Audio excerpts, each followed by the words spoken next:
আবার বাধ্য হলাম ফেস টাইম লাইভে আসার জন্য।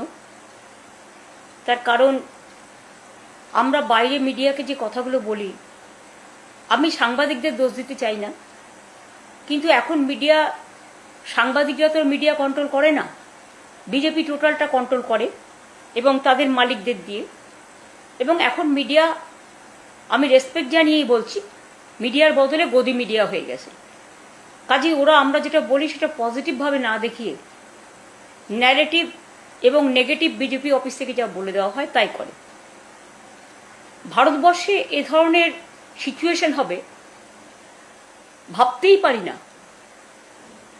এখনো মনে হচ্ছে এইসব এত সন্ত্রাস, রাষ্ট্রীয় সন্ত্রাস, অত্যাচার, সমস্ত কর্মীদের থেকে সাধারণ মানুষকে গ্রেপ্তার, হাজার হাজার মানুষের হকার উচ্ছেদ, তাদের জীবন জীবিকা যা দিয়ে তারা সংসার চালাতো, আজকে তারা প্রত্যেকে অসহায়, দুর্বল মানুষের ওপর পীড়ন হচ্ছে, তারা নিষ্পেষিত হচ্ছে, তারা শোষিত হচ্ছে, তারা বঞ্চিত হচ্ছে, তারা লাঞ্ছিত হচ্ছে।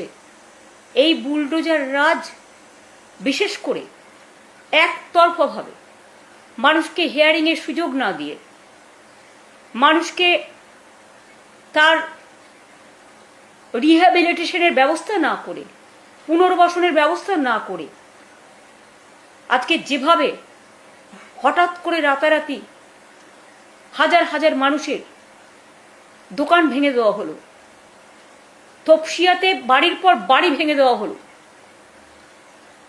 অনেক জায়গায় আমি দেখছি মহিলারা হা করে কাঁদছে, মা বোনেরা।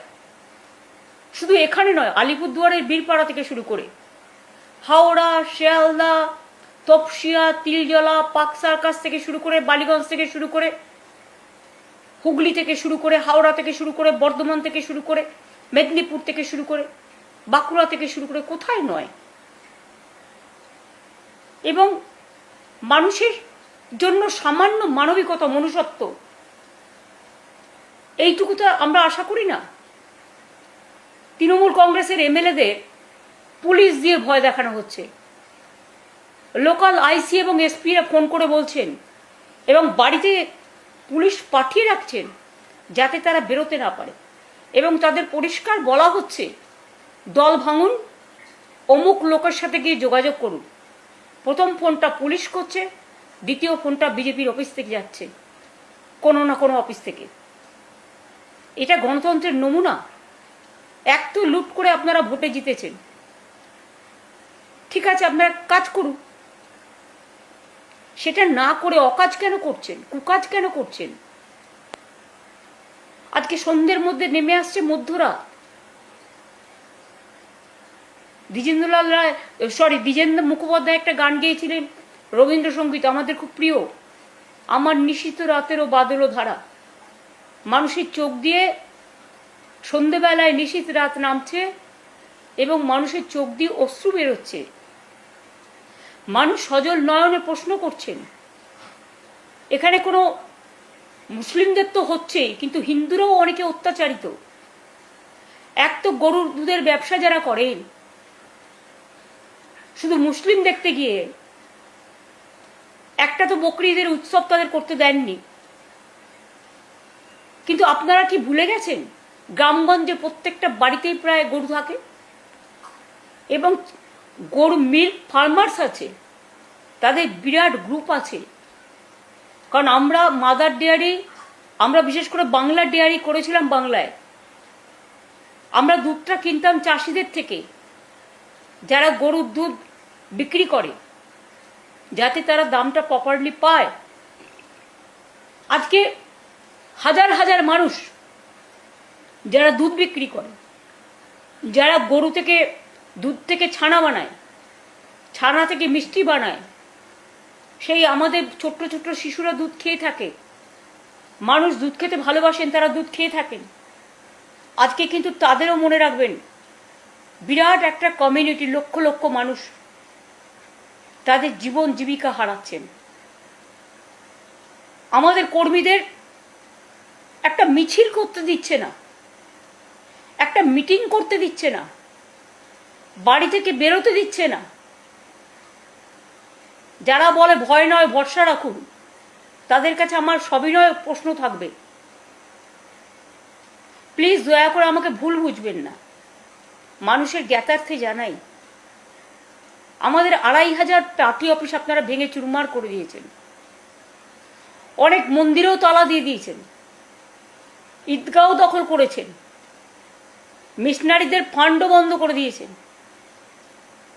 এমনকি কর্মীদের তো মারছেন, বাড়ি থেকে বেরোতে দিচ্ছেন না, এমএলএদের ভয় দেখাচ্ছেন। আমাকে কালকে 4 জন এমএলএ এসে কমপ্লেন করে গেছেন যে তাদের পুলিশ দিয়ে বলানো হচ্ছে যদি আপনি মিটিংয়ে যান তৃণমূলে, তাহলে আপনাকে আর্মস কেস দেওয়া হবে, গাঁজা কেস দেওয়া হবে, আপনাকে অ্যারেস্ট করা হবে, এনআইএ আপনাকে ধরবে, ইডি আপনাকে ধরবে, সিবিআই আপনাকে ধরবে। এটা কোন গণতন্ত্রের নমুনা? টোটালটাই কি গ্রাস করতে চান? একটা জিনিস মনে রাখবেন, প্রবাদে আছে, বেশিবার বেরোনা ঝড়ে পড়ে যাবে। বারবার অন্তত একটা সীমা থাকা উচিত। অত্যাচারের একটা সব সীমা অত্যাচারের লঙ্ঘন হয়ে গেছে। আরও তো স্টেটে ইলেকশন হয়েছে, কই সেখানে তো জিনিস হচ্ছে না কেন? একমাত্র বাংলায় হচ্ছে। বাংলাকে টার্গেট করে আপনারা হারিয়েছেন এসআইআর এর নাম করে, লজিস্টিক্যাল ডিসক্রিপেন্সির নাম করে। আমার কাছে স্পেসিফিক খবর আছে, প্রায় 177টা সিটে কিভাবে আপনারা রিগ করেছেন, মেশিন হ্যাক করেছেন। আমি নিজে ভুক্তভোগী।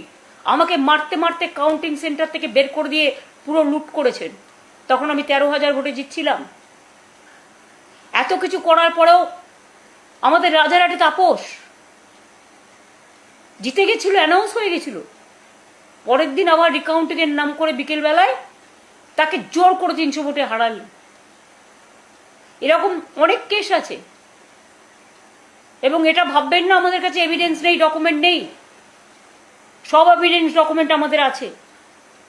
এবং সবচেয়ে নির্লজ্জ যারা আপনাদের হয়ে তাবেদারি করে আপনাদের জোর করে জিতিয়েছেন। ফলতো হয়তো স্ক্রুটিনি হয়ে গেছিল, প্রথম স্ক্রুটিনিতে ক্লিয়ার ছিল, তাহলে সেকেন্ড স্ক্রুটিনি করে যিনি এখন প্রধান অ্যাডভাইজার হয়েছেন রাজা বাবুদের, কাকে দিয়েছে রাজার পাট? তারা হল্লা বাবুদের মতো গিয়ে নিজে বসে সিট পাইয়ে দেওয়ার জন্য এত লুট করেও হয়নি, স্ক্রুটিনি করছেন। আবার করে বললেন ফলতায় ইলেকশন হবে, গিয়ে ইলেকশনটা করবে কি করে? 500 এজেন্টকে গ্রেপ্তার করলেন, ওখানকার ক্যান্ডিডেটকে ভয় দেখালেন, বেরোতে দিলেন না, মানুষকে বেরোতে দিলেন না, টোটালটাই লুট করলেন। আর কত লুট করবেন? লুট করারও তো একটা সীমা আছে। মনে রাখবেন, বামফ্রন্ট 2006-এ 235টা সিট পেয়েছিলেন এবং সেখানে অহংকার করে বলা হয়েছিল আমরা 235। আজকে আপনারাও এত লুট করে, এত জেতার পরেও, মানে যেটা সকল জেতা, আমি তো মানি না এই জেতা, সকল জেতা করেও আপনারা স্বস্তি পাচ্ছেন না। তাহলে কি আপনারা ভয় পাচ্ছেন? ভরসা করতে পাচ্ছেন না বাংলার মানুষকে? তৃণমূল কংগ্রেস একটা রাজনৈতিক দল, স্বীকৃত রাজনৈতিক দল। সেই রাজনৈতিক দলটাকে ভাঙবার জন্য কাউকে টাকা, কাউকে ইডির ভয়, কাউকে সিবিআইয়ের ভয়, কাউকে অ্যারেস্টের ভয়, কাউকে পরিবারের ভয়, কাউকে ছেলে মেয়েদের তুলে নিয়ে যাওয়ার ভয়, অনেক কিছু ভয় দেখাচ্ছেন। ভয় কেউ কথা বলতে পারছে না, তারা বাধ্য হচ্ছে, তাদের বাধ্য করছেন যাতে তারা দল ভাঙে। মনে রাখবেন, আজকে আপনাদের সুদিন আছে, আপনাদের গভর্নমেন্ট চলবে তো আগামী দিন, নিজেরাই ঠিক করে নিন। বিজেপির অনেক নেতারা আমি জানি আগে আমার সাথে যোগাযোগ রাখতেন, তাদের যে কোনো বিপদে আপদে আমি পাশে থাকতাম। তার জন্য আমার কোনো কৃতিত্ব নেই, এটা আমার দায়িত্ব এবং কর্তব্য বলে আমি মনে করেছি, সব পার্টিরই। কিন্তু আজকে আপনারা কি করছেন? বড় বড় ভাষণ দিয়ে মিথ্যা ভাষণ দিচ্ছেন। অভিষেককে যেভাবে আপনারা অ্যাটাক করলেন, নিজেরাই ইচ্ছে মতো যারা বাঁচাতে গেল তাদের নামে তাদের অ্যারেস্ট করলেন। আর বিজেপির যাদের সাথে বিজেপির নেতাদের ছবি আছে,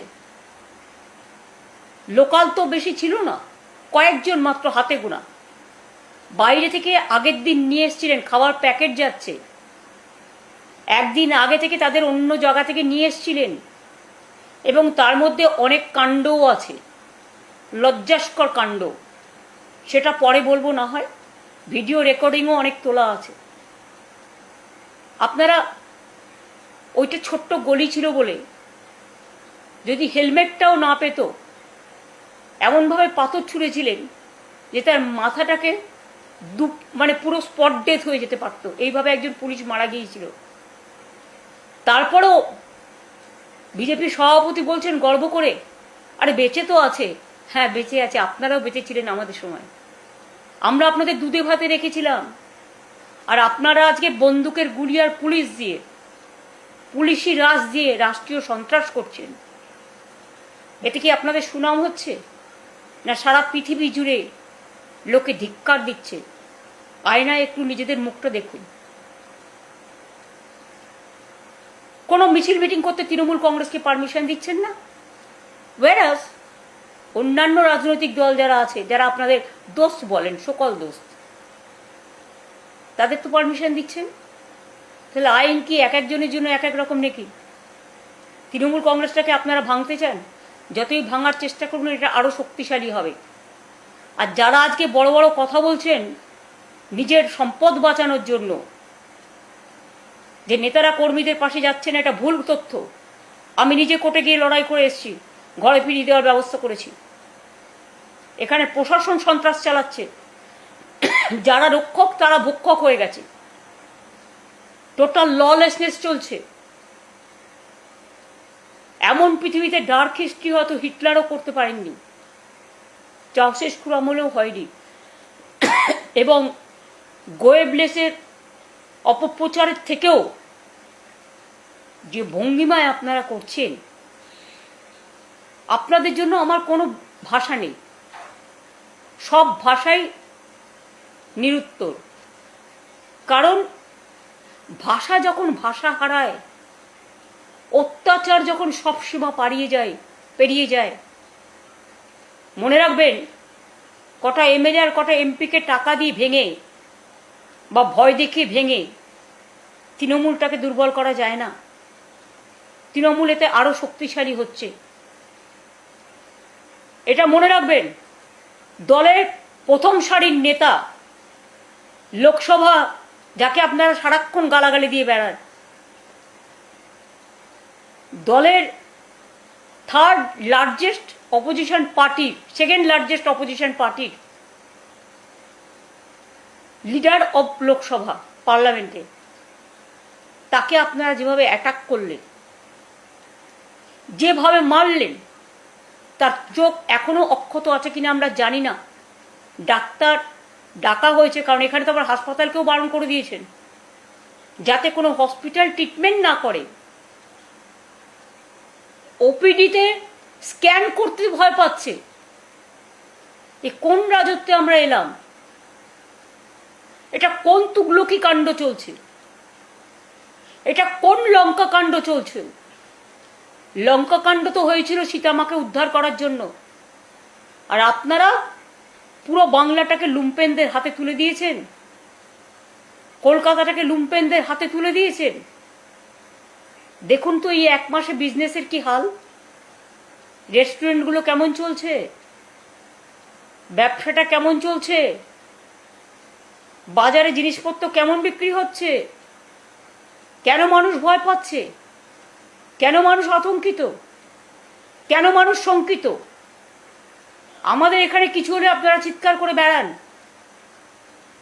আজকে শুনলাম শিক্ষা দপ্তরে নাকি আগুন লেগেছে দিল্লিতে, সত্য মিথ্যে আমি জানি না, কিন্তু আমি শুনেছি নিট পরীক্ষায় অনেক কিছু হয়েছে। ভ্যাপামের তদন্ত তো আজও কেউ জানে না, কত লোক তো মার্ডার হয়ে গেছে, যারাই তদন্ত করতে গেছে মার্ডার হয়ে গেছে। নিট পরীক্ষার্থীরা আজকে যেভাবে সাফার করছে, আজকে টিচারদের আমরা তো অ্যাপয়েন্টমেন্ট করে দিতাম, আপনারা তো কোর্ট থেকে আটকেছেন। এবং তারপরে আবার নতুন করে যাদের সংখ্যাই ছিল প্রত্যেকে যাতে চাকরি পায় তার ব্যবস্থা আমরা করেছিলাম। আর আপনারা টোটাল তাদের সবটাই কেড়ে নিলেন। এরপরে শুধু গেরুয়া রং দেখে দেখে ঢোকাবেন। তারা ভোটটাও তো অনেকে আপনাদের দিয়েছিল পোস্টাল ব্যালটে, কিন্তু আমাদের এখানেও মনে রাখবেন ফলতাতেও পোস্টাল ব্যালটে আমাদের কিন্তু অনেকটাই, এমনকি পোস্টাল ব্যালটে ফলতাতেও যতদূর আমি জানি, সংখ্যাটা ঠিক নাও হতে পারে, একটু একটু এদিক ওদিক হতে পারে, 1800-র মধ্যে প্রায় 1700 পোস্টাল ব্যালট তৃণমূল কংগ্রেস পেয়েছিল। এগুলো দেখে বোঝা যায় ভোটার স্ট্রেন্ড। গায়ের জোরে যা ইচ্ছে করে যান, তৃণমূলটাকে ভাঙা যাবে না, আর বাংলার মানুষকেও মাথা নত করা যাবে না। আমি ছাত্রছাত্রীদের ভবিষ্যৎ নিয়ে যারা ছিনিমিনি খেলছেন, আমি ছাত্র সমাজকে আহ্বান জানাবো, আপনারা কেন প্রতিবাদ করছেন না? আপনারা একটা সমাজের মেরুদণ্ড। আমরাও ছাত্র আন্দোলন করে এসেছি, যেখানে অন্যায় দেখেছি আমরা প্রতিবাদ করেছি। এমনকি আরজিকর নিয়েও যখন আন্দোলন হয়েছে আমি প্রথম তাদের বাড়িতে ছুটে গিয়েছিলাম। যেদিন ঘটনা ঘটে আমি ঝাড়গ্রামে ছিলাম, ঝাড়গ্রাম থেকে তার বাবা মার সাথে আমি ফোনে কথা বলেছি, তার পরের দিন তার বাড়ি ছুটে গেছি। এবং শুধু তাই নয়, আমি নিজে ধর্ণা মঞ্চে গেছি ছাত্রছাত্রীদের, তাদের ডেকে 3-4টে মিটিং করেছি, তারা যেগুলো বলেছে মেনে নিয়েছি। মাথায় রাখবেন, সিঙ্গুর আর নন্দীগ্রামে কৃষি জমি আন্দোলনের সময় আমি 26 দিন অনশন করেছিলাম। আমার কাছে কিন্তু সরকারের কোনো দূত আসেনি, তারা আমার সাথে কোনো কথা পর্যন্ত বলেনি। হ্যাঁ, তখন তদানীন্তন মাননীয় রাজ্যপাল গোপাল গান্ধী, আমি আজও তার কাছে কৃতজ্ঞ, তিনি 2বার এসেছিলেন। সেদিন কিন্তু বিশ্বনাথ প্রতাপ সিং এসেছিলেন পরের দিকে, সেদিন মহাশ্বেতা দেবী বেঁচে ছিলেন, মহাশ্বেতা দিয়ে এসেছিলেন, কবি সুমন এসেছিলেন, অনেকেই এসেছিলেন। তারপরে আমার দাবি প্রধানমন্ত্রী মেনে নেওয়াতে কৃষি জমি জোর করে দখল করা হবে না। তারপরে আমরা এসে আইন করলাম, তখন কিন্তু আপনাদের কাউকে দেখা যায়নি। নন্দীগ্রামে যখন গুলি চলল, প্রথম যেদিন মারা গেল 14 জন, আমি আমার বইতে, আমি আমার দল করতেন আপনারা তখন, তাই আমি লজ্জায় খাতিরে লিখেছিলাম আপনাদের নামটা, যাতে মানুষ আপনাদের ভুল না বোঝে। এটা আমার ভুল ছিল।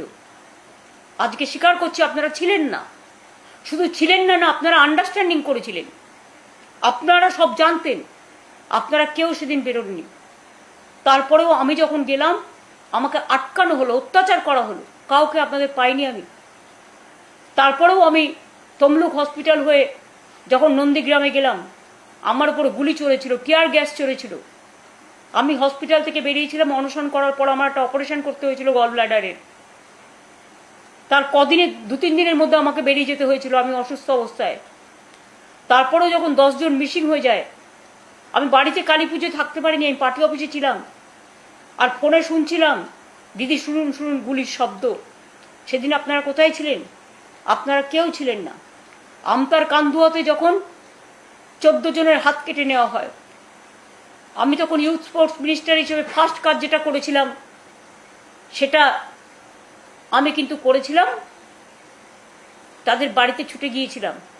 এবং আমার জীবনের প্রথম বই উপলব্ধি লিখে আমি যা রয়্যালটি পেয়েছিলাম, তখনকার দিনে সম্ভবত 91-2 হবে, আমি 20,000 টাকা করে প্রত্যেকটা পরিবারকে দিয়েছিলাম, যার জন্য আমাকে 30,000 টাকা ইনকাম ট্যাক্স কেটে নিয়েছিল। 1,40,000 টাকা বইয়ের রয়্যালটি থেকে দিয়েছিলাম। মনে রাখবেন, এগুলো ঘটনা, এগুলো ইতিহাস। মেমারির করন্দায় ভীষণ শব্দ আসছে পূর্ণি, মেমারির কারেন্দায়